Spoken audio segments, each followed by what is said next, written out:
राधिका यादव हत्याकांड। एक बेटी जो जिंदगी की नई शुरुआत करना चाहती थी, लेकिन उस शुरुआत से पहले ही उसकी सांसें छीन ली गई। 11 जुलाई को हुई इस निर्मम हत्या के बाद पूरे गांव में सन्नाटा है और देश भर में गुस्सा।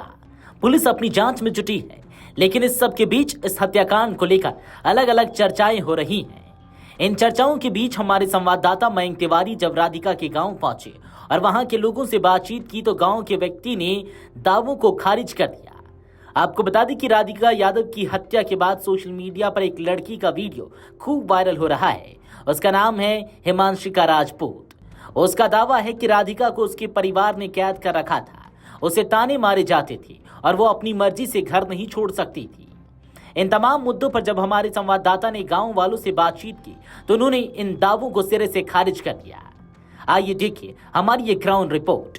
सेक्टर 57 में रहने वाली टेनिस खिलाड़ी राधिका यादव की हत्या का मामला 4 दिन बाद भी अभी उलझा हुआ है। पुलिस अलग अलग कड़ियों को सुलझाने में जुटी हुई है।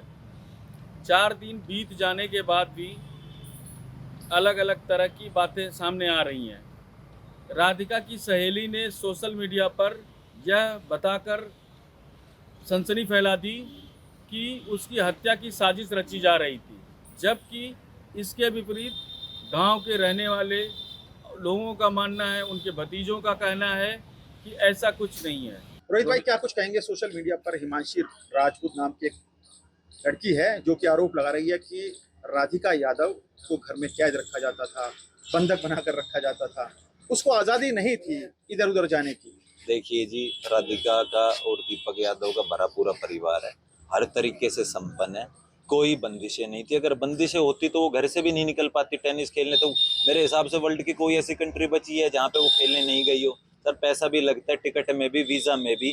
दीपक का संपन्न परिवार है जी, हमारे गाँव के, और वो गुड़िया हमारे गाँव के लिए, हर परिवार के लिए गर्व थी।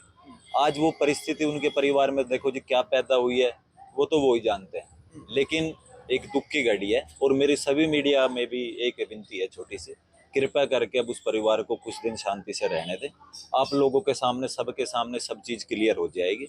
न्यायपालिका पे विश्वास रखिए, जो होगा वो सबको पता लग जाएगा। अच्छा, आपकी क्या लगती थी? हम दीपक यादव चाचा लगते थे जी, और राधिका बहन लगती थी।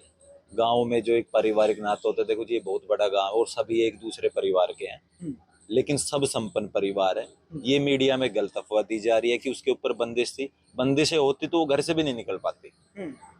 जब मेडल लाई है, हमारे लिए तो गर्व की बात थी। लेकिन अच्छा, आपकी आखिरी बार राधिका से कब बात हुई? देखो जी, ब्याह शादियों में कभी फंक्शन में मिल जाते हैं तो जो नॉर्मल होता है कल्चर, भाई नमस्ते, भाई राम राम, वो चाचा ताऊ जो लगते हैं उनको राम में किसी ने करनी। हमारे गांव के सभी लोग बाग बोलते हैं बेटा गांव का नाम रोशन करना है आपको, तो हमेशा बड़े बुजुर्गों से भी आशीर्वाद ले। एफआईआर में पुलिस ने दर्ज किया कि कटाक्ष किए जाते थे दीपक यादव को, बेटे की कमाई खा रहा है, ऐसा कुछ है? ऐसा सर कुछ नहीं है एफआईआर में। अब देखो, जो परिस्थितियां पैदा हुई है वो तो एक अलग चीज है, लेकिन ये चीजें गलत है कि कटाक्ष होते हैं, ये होता है। सर, भरा पूरा गांव है हमारा, हर परिवार संपन्न है, सबके पास दो पैसे। देखो, सरकार ने तो कुछ गांव पे छोटा नहीं, सारी जमीन एक्वायर कर ली। किसी के पास 2 लाख रुपए किराया आ रहा है, किसी के पास 20 लाख रुपए किराया आ रहा है। इनके पास कितना किराया आ रहा है?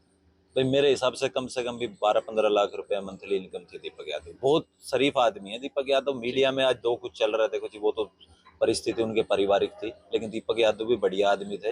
और राधिका यादव तो बेचारी आज स्वर्ग में है, लेकिन अब जो परिस्थितियां पैदा हुई है भाई साहब, वो तो उसके बारे में दीपक यादव जी बता सकते हैं। आपको बता दें कि 11 जुलाई की शाम राधिका की हत्या उसी के पिता दीपक यादव ने की थी। पुलिस के मुताबिक बाप बेटी के बीच किसी बात को लेकर बहस हुई थी और इसी बहस ने भयावह रूप ले लिया। इस हत्या के बाद दीपक यादव को मौके से ही गिरफ्तार कर लिया गया था। पुलिस अब ये जानने की कोशिश कर रही है कि क्या किसी बाहरी व्यक्ति ने इस विवाद को हवा दी थी। Video desk amarujala.com। अगर आप ये वीडियो YouTube पर देख रहे हैं तो हमारे चैनल को सब्सक्राइब कर बेल आइकन दबाएं, और Facebook पर देख रहे हैं तो हमारे पेज को लाइक करें।